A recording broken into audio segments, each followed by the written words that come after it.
that Jesus Christ is in you, Jesus Christ is in you is referring to the Christ in you. The Christ is in you. The Christ is in everybody. So Paul is saying, check yourself, test yourself, check yourself and see whether you have the Christ consciousness or not.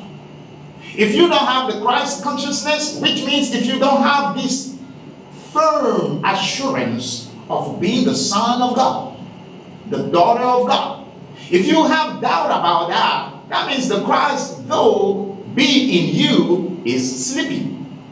The Christ is not yet awakened in you. Because the Christ is in everybody. The Christ consciousness, that seed of the Son and the daughter of God, is in all of us. Regardless of how far we have gone away from the light.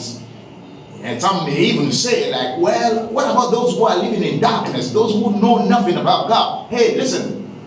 The seed of the Christ is in their heart.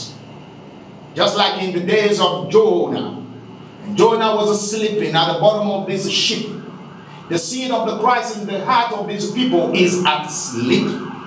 And they only have to hear what they need to hear to activate the seed.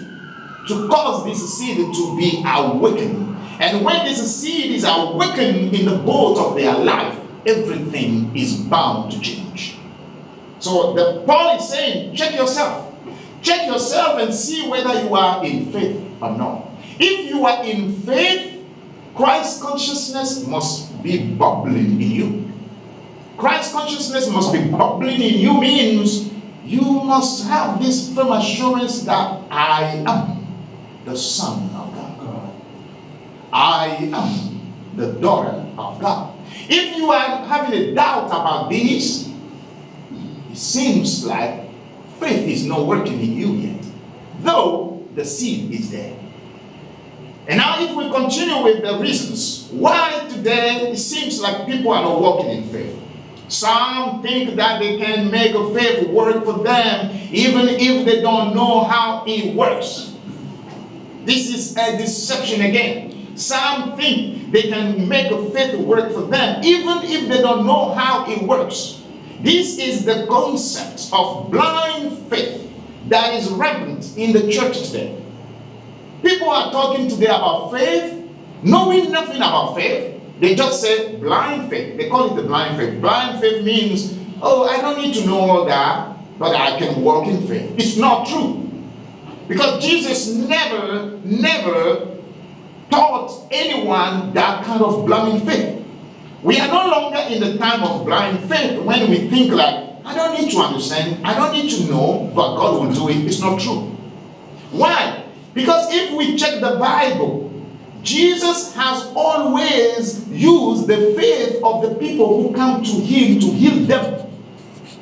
Jesus never used his own faith to do anything just like that. Because when we are choosing blind faith over understanding faith, we are turning to what people can call black magic, but we don't know.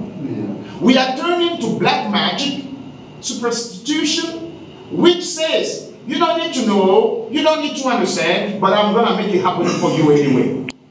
And we know that is not the truth. We know that when people go to places where they believe in the existence of a superpower there who can do everything for them, they don't need to know anything about how that power works. They only go and say, do this for me and I'm going to give this back to you in return. That's the deal. Do this for me, even though I don't know how it works, I don't understand how you do it, just do it for me and I'm gonna give you money or something about my land, my soul, whatever. We have heard the stories of people who have sold their soul. They have sold their soul to the devil. It means they don't want to know how this universe works. They are just there to say, oh, I need power. Who can give me the power? I want to do this. Just do it for me and I'll become your slave. I'll become your slave. And they give their soul away like that. And sometimes it's not the soul. Money. People give money. Say, if you can do this for me, I will give you this money. I will give you this amount of money. I will give you this offering. I will give you this.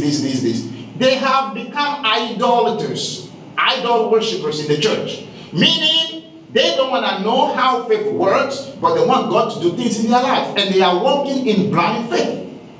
That is magic. That is black magic in the church.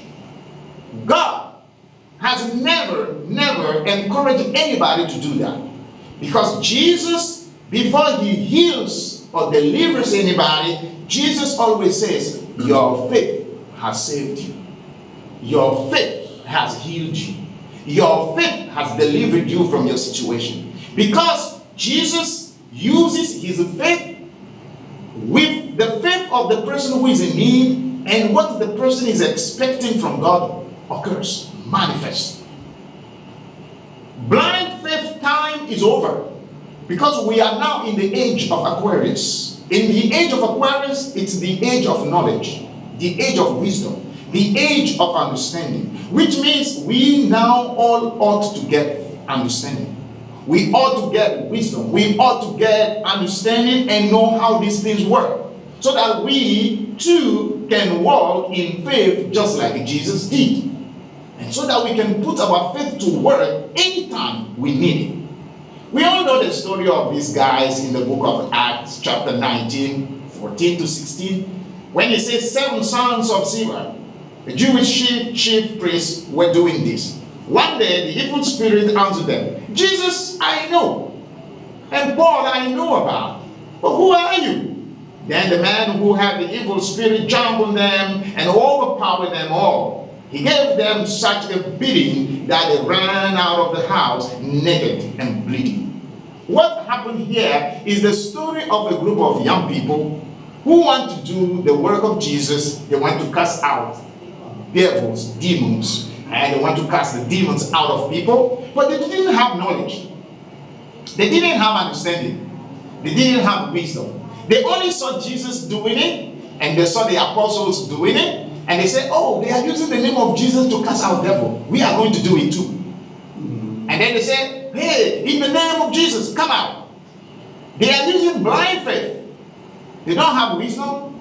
They don't have knowledge. They don't have understanding. They are trying to mimic the disciples. They are trying to mimic the apostles. They didn't have understanding about faith, and they don't know how faith works. So they just got up and said, we are going to do this using our blind faith, because we believe that just saying Jesus, it will work. And that is what is happening today in the church. The name of Jesus has become a cliche.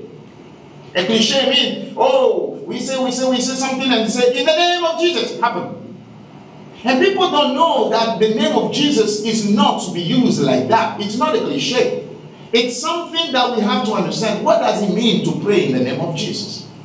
What does it mean to be in the Christ? What does it mean to walk in faith? We need to know and understand these things so that faith can work with us. The last reason, the last but not the least, the reason here that people sometimes is making people or is preventing people from walking in faith is the greatest mistake we have made of faith is that we think we can cause faith to move on our behalf without our consent. Without our consent, it means without cooperating with faith. Faith cannot work in our life if we don't give our consent to faith. If we don't cooperate with faith. If we don't agree with faith. That is why, oh my beloved brothers and sisters, thinking that we can pray for somebody for what he wants to happen without the consent of the person, again, is a black magic.